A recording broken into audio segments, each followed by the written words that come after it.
part. I think that's the most singularly difficult part of the act of creation, particularly in story form. I can tell you 1,000 plots, brilliant premises, that'll really knock you out. And as a producer of a show, I've had writers come to me and say, gee, I've got a notion. And they then proceed to tell you a brilliant notion to the point of the climax.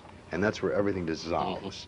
Suddenly you wonder, where is Act 3? What does he do? What happens? But, Doris? But how do you overcome that? You know, how do you find that climax?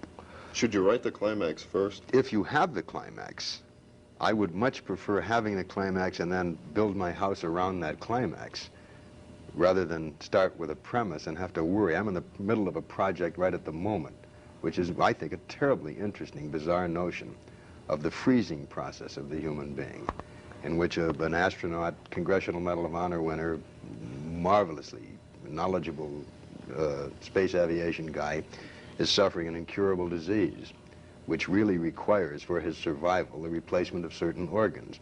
And because of the transplant phenomena, of the rejection thing, they can't possibly perform the operation, so they freeze his body. They do a biopsies kind of thing, in which 18 years hence, when they are now surgically able to fix him and put him together and perform the transplants, they will do so. Well, 18 years go by and he wakes up and they perform the operation and everything is fine, but he wakes up to a world which is so ugly and overpopulated and full of vermin and ecological nightmare that he doesn't know how to survive in it. Now you're going to ask me, well, what happens? And I don't know. I wish to God I did. And that's where I'm hung up. And it's that desperate climax problem.